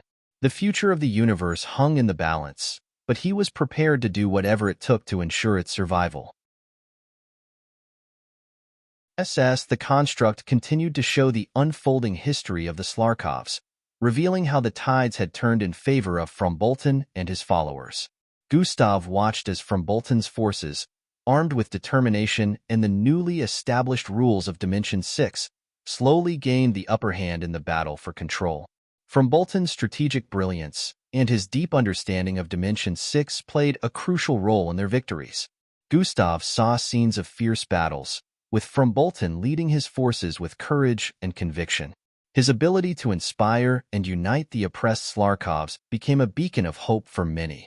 As the dust settled, it became clear that Frombolton's forces had emerged victorious. The oppressive rulers who had abused their power were overthrown, and a new era began. The playback showed Frombolton standing before a massive assembly of Slarkovs, their faces filled with hope and anticipation. Today marks a new beginning for us all, Frombolton declared, his voice resonating through the crowd. We have reclaimed our world from the grip of tyranny. We will build a society where freedom and fairness are paramount, where every Slarkov has the opportunity to thrive. The crowd erupted in cheers, their voices filled with joy and relief. Gustav felt a surge of pride as he watched the scene. Frombolton has given them hope, he thought. He has shown them that they can rise above their challenges and create a better future. Frombolton continued, Dimension 6 is a place of incredible potential, but it is not a place for greed and selfish desires. It has gained sentience and established rules that we must all follow. These rules are clear. Do not be greedy. Seek only what you need, not what you want. If we abide by these principles, we can use Dimension 6 to rebuild and flourish. The assembly nodded in agreement, understanding the importance of these rules. Frombolton's leadership had brought them through their darkest times, and they were ready to follow his guidance. In the weeks and months that followed, Humbad began to flourish once again. The scenes shifted to show the Slarkovs working together to rebuild their cities, using their advanced technology to heal the wounds of their planet. The golden energy of Dimension 6 was now a force for good, helping them create new technologies and infrastructures. Gustav watched as the holographic images depicted bustling streets filled with life and activity. The buildings, once ruined by conflict, were now restored to their former glory, their sleek lines and elegant designs a testament to the Slarkov's ingenuity. "We have been given a second chance," From Bolton said to a group of young Slarkovs. "Our DNA is now locked, and we have returned to being a purely technological society. This is our opportunity to focus on progress and unity, to create a future that honors the sacrifices of those who came before us." "We have rebuilt our world and created a society that honors the values of freedom and fairness." The crowd listened intently, their faces reflecting the pride and hope that From Bolton's words inspired. "Dimension 6 is a part of our legacy," he continued. "It is a reminder of the power we hold and the responsibility that comes with it. Let us use this power wisely to create a future that is bright and filled with possibilities." A young boy in the front row raised his hand, his eyes shining with curiosity. "Chief From Bolton, what do you see for our future?"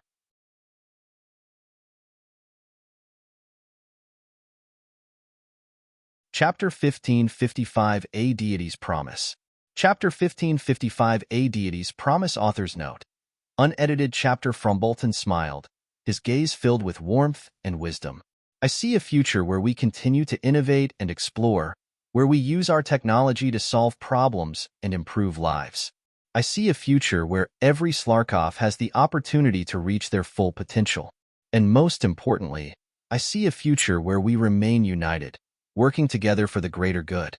The crowd erupted in applause, their voices filled with enthusiasm and hope. Centuries passed, and the legacy of From Bolton was carefully maintained.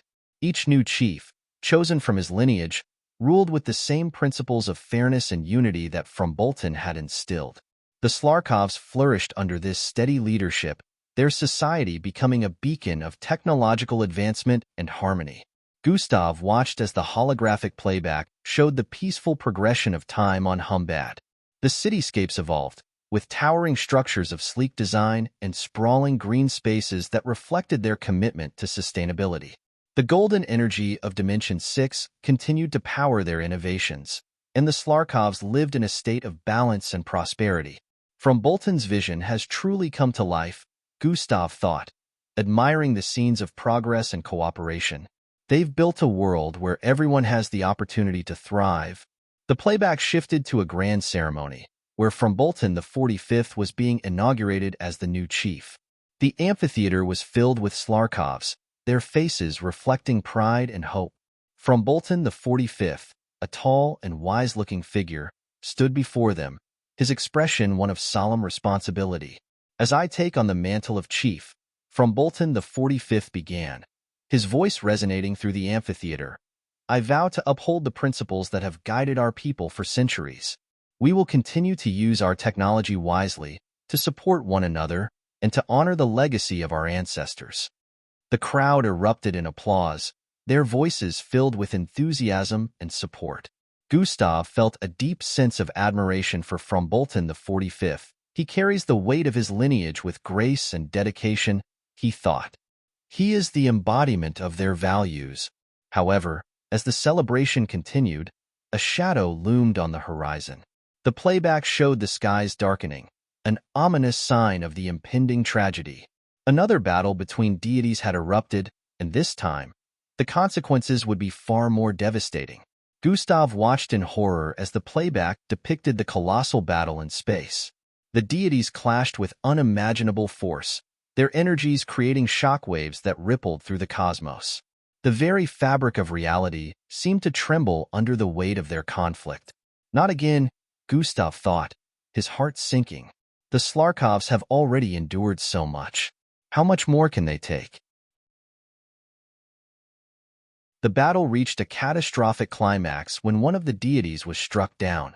The defeated deity's corpse, massive beyond comprehension, began to drift through space. The playback highlighted the sheer scale of the body, which was as massive as the combination of 30 planets. As the deity's corpse floated toward Humbad's solar system, the sun was blotted out, casting the planet into darkness. The holographic images showed the Slarkovs looking up at the sky in terror and disbelief. Their world plunged into an eerie twilight. From Bolton the 45th addressed his people in the aftermath of the catastrophe. He stood on a platform, his face illuminated by the faint, golden glow of Dimension 6. "My fellow Slarkovs," he said, his voice steady but filled with sorrow, "we face a challenge unlike any we have encountered before. The corpse of a deity has cast a shadow over our world, and we must come together to find a way through this darkness." The crowd listened in silence, their faces reflecting their fear and uncertainty. One of the elders stepped forward, her expression grim. "Chief from Bolton, what can we do? Our crops are failing, and our energy reserves are depleting without the sun. How will we survive?" From Bolton the 45th nodded, understanding the gravity of their situation. "We will use the power of Dimension 6 to sustain us," he replied. "We have faced great challenges before, and we have always found a way to overcome them.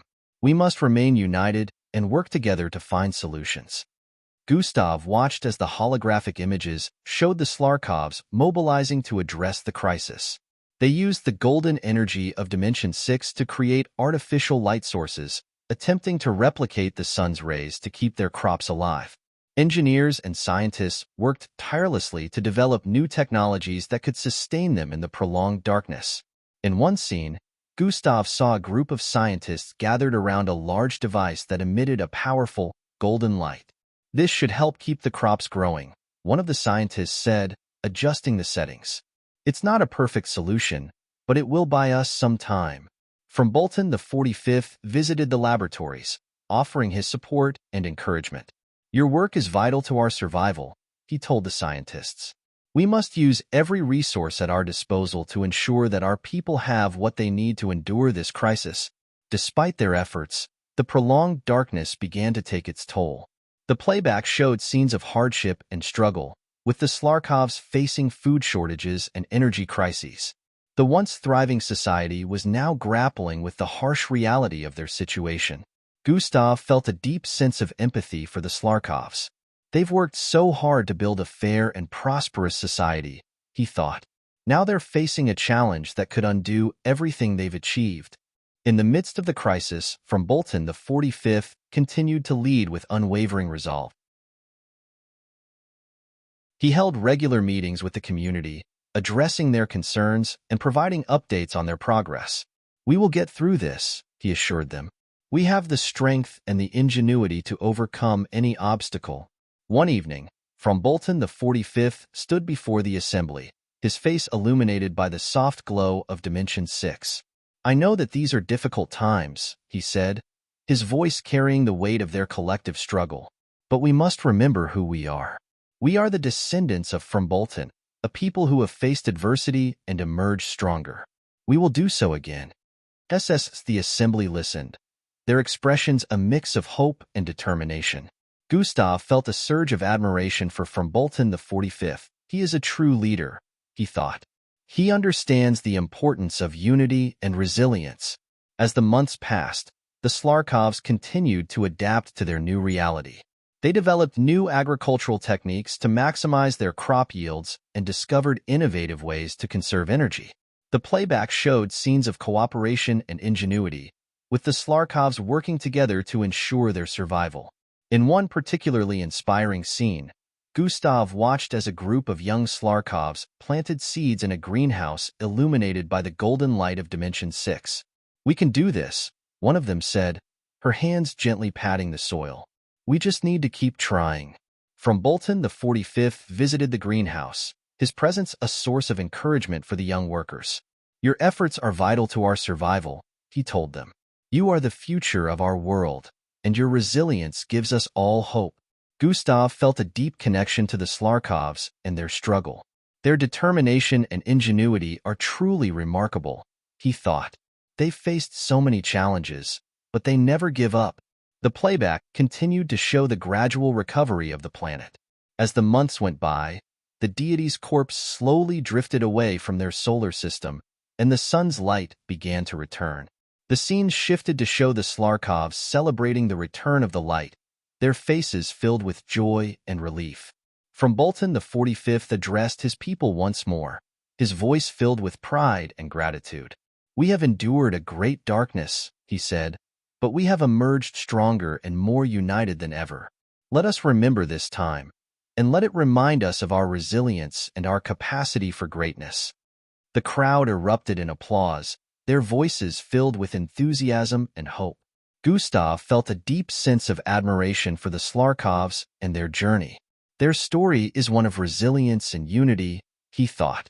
They've faced unimaginable challenges, but they have always found a way to rise above them.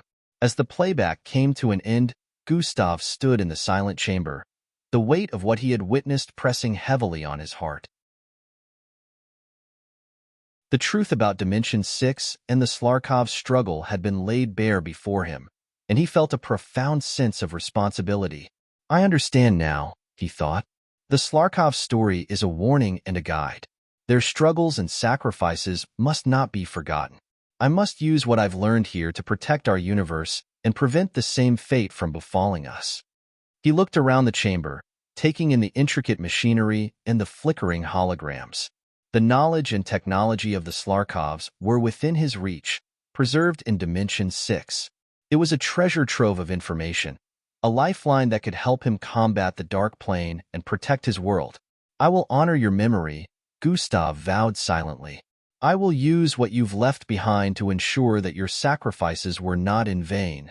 With renewed determination, he approached the central console, ready to delve deeper into the wealth of information contained within the archive. Each discovery brought him closer to understanding the nature of the Dark Plane and the means to combat it. The journey was far from over, but Gustav knew that he was on the right path. As he worked, he felt the presence of Miss Amy guiding him, her strength and wisdom echoing in his mind. "You believed in me," he thought, "and I will not let you down."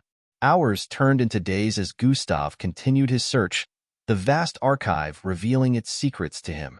He learned about the advanced technology of the Slarkovs, their struggles and triumphs, and the forces that had ultimately led to their downfall. Each piece of SS the holographic playback continued, depicting the grim reality the Slarkovs faced after the death of the deity and the resultant eclipse of their sun. The initial challenge of surviving in darkness was compounded by a new and insidious threat: the ashy, sand-like pollution emitted from the deity's corpse. This pollution began to spread through space, turning into a malevolent force that swallowed up orbital bodies, including moons and satellites. Gustav watched as the holographic images showed the spread of this pollution. It moved with a sinister, creeping inevitability, engulfing everything in its path. The Slarkovs, already struggling with the loss of sunlight, now faced an even greater existential threat. "We must protect ourselves," From Bolton the 45th declared, his voice resolute as he addressed the council. "This pollution is unlike anything we've encountered before. We need to act quickly to safeguard our planet." The council members nodded in agreement, their faces reflecting their concern. One of the scientists, a middle-aged Slarkov with silver hair, spoke up. "We have developed barriers using the energy from Dimension 6, she said. "These barriers should be able to hold off the pollution and give us time to find a more permanent solution." From Bolton the 45th looked at the council members, determination in his eyes. "Let's implement these barriers immediately." Every second counts. The playback shifted to show the Slarkovs working tirelessly to erect the barriers. Massive towers were constructed around the planet, each one pulsating with the golden energy of Dimension 6. The barriers shimmered with an ethereal light, forming a protective shield around Humbat. Gustav felt a sense of hope as he watched the Slarkovs' efforts. "They're doing everything they can to protect their world," he thought. "They won't give up without a fight." As the barriers were activated, the ashy sand-like pollution met with resistance. The barriers held strong, repelling the malevolent force and preventing it from reaching the planet's surface. The Slarkovs breathed a collective sigh of relief, their efforts seemingly paying off.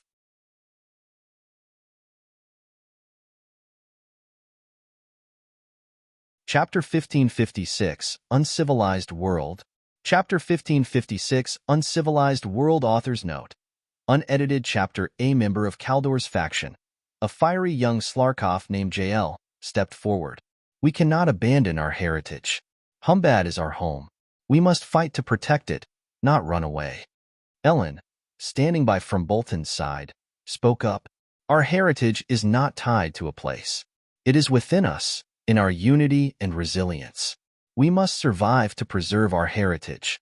Leaving does not mean forgetting who we are. The debate raged on, with both sides presenting their arguments. Gustav felt the tension and urgency in the room. Their future hangs in the balance, he thought. They must find a way to unite, or all will be lost. From Bolton knew that time was running out. He called for a vote among the representatives, hoping to reach a decision that would guide their next steps. In the end, the majority sided with From Bolton. The decision to evacuate was made, and preparations began immediately. Engineers and scientists worked around the clock to develop the technology needed for the evacuation. Spaceships were constructed, and plans were made to transport the population to a new world. In one scene, Gustav watched as a group of engineers and scientists worked together in a high-tech lab, their faces filled with determination. We need to ensure that the ships are ready for launch, one of them said, adjusting a control panel. Our survival depends on it. From Bolton visited the lab, offering his support and encouragement. Your efforts are crucial to our survival, he told them. We must do everything in our power to ensure a successful evacuation. Together, we will find a way. As the days turned into weeks, the preparations continued at a frantic pace. The atmosphere on Humbad was a mix of urgency and sorrow, as the Slarkovs prepared to leave the only home they had ever known. In one poignant scene, Gustav watched as a family packed their belongings, their faces filled with a mix of sadness and determination. We will carry the spirit of Humbad with us, the mother said, her voice filled with resolve. Our heritage lives on within us. The playback showed scenes of the final days on Humbad. The cities, once bustling with activity, were now filled with the sounds of evacuation. Families boarded the spaceships, their hearts heavy with the weight of leaving their home behind. SS From Bolton the 45th addressed the people of Humbad, his voice filled with reassurance. The barriers are holding, and we are safe for now. But we must remain vigilant and continue to seek a permanent solution to this threat. The playback showed the Slarkovs returning to their daily lives, their spirits lifted by the temporary reprieve. However, the shadow of the pollution still loomed large, a constant reminder of the danger they faced. Months turned into years, and the barriers continued to hold.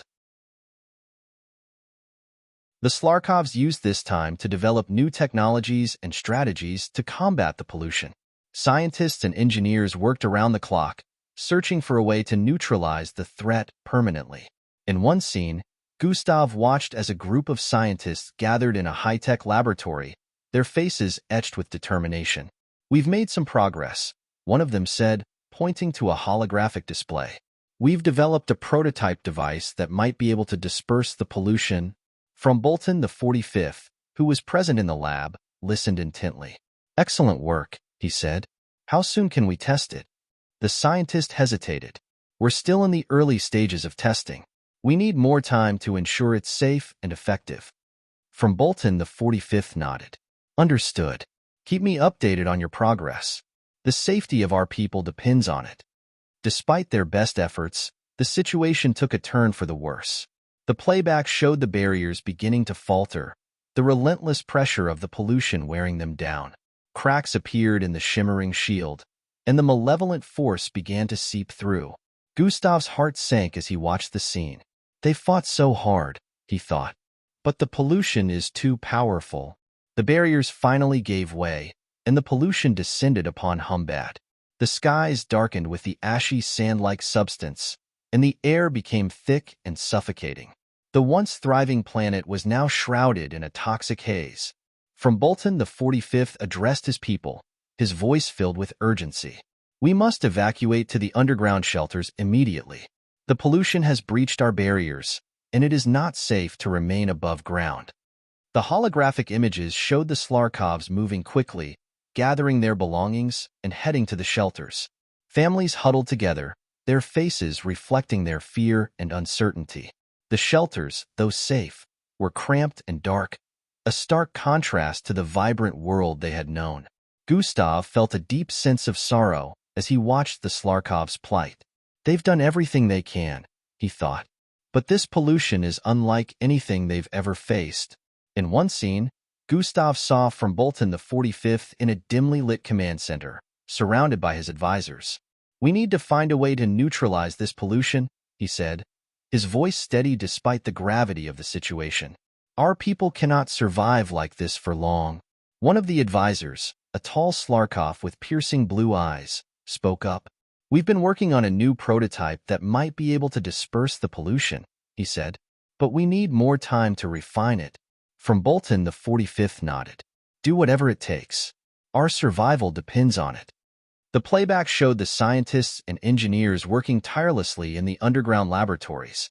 The air was filled with the hum of machinery and the quiet murmur of intense discussions. They tested prototype after prototype, each failure bringing them closer to a solution. "We're close," one of the scientists said, adjusting a device. "Just a few more adjustments, and we might have something that works." From Bolton the 45th visited the lab, his presence a source of encouragement for the weary scientists. "Your efforts are vital to our survival," he told them. "We must remain focused and determined. Our people are counting on us." Despite their progress, the situation above ground continued to deteriorate. The playback showed the ashy sand-like pollution spreading across the planet, consuming everything in its path. The once vibrant landscapes were now bleak and lifeless, the air filled with a choking haze. In one particularly haunting scene, Gustav watched as a group of Slarkovs ventured above ground to gather supplies. They moved cautiously through the desolate streets, their faces covered with protective masks. The pollution swirled around them, a malevolent presence that seemed to seep into everything. "We need to move quickly," one of them said, his voice muffled by the mask. "The pollution is getting worse." As they gathered supplies, a sudden gust of wind sent a cloud of the ashy substance swirling toward them. They scrambled to find cover, their movements frantic and desperate. Gustav's heart raced as he watched, hoping they would make it to safety. "We can't stay out here much longer," one of them said, his voice filled with urgency. "We need to get back to the shelter." The scene shifted to show the Slarkovs returning to the underground shelters, their faces reflecting their exhaustion and fear. Gustav felt a deep sense of empathy for them. "They've endured so much," he thought. "Their resilience is truly remarkable." Back in the command center, From Bolton the 45th addressed his advisors. "We need to accelerate our efforts," he said. "The pollution is spreading faster than we anticipated. We must find a solution before it's too late." The scientists and engineers redoubled their efforts, working around the clock to develop a device that could disperse the pollution. The air in the lab was thick with tension, the weight of their task pressing heavily on their shoulders. "We're almost there," one of the lead scientists said, adjusting the settings on a prototype device. "Just a few more tweaks, and we should be ready for a test run." From Bolton, the 45th nodded, his expression filled with determination. "Make it happen," he said. "Our people's lives depend on it." The playback showed the scientists conducting a series of tests, each one bringing them closer to success.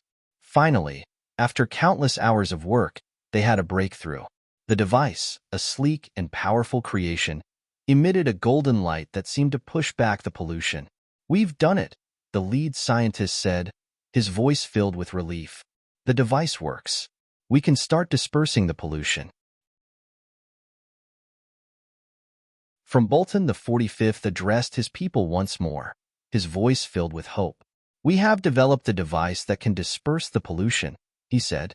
"We will begin deploying it immediately. Stay strong, my fellow Slarkovs. We will get through this together."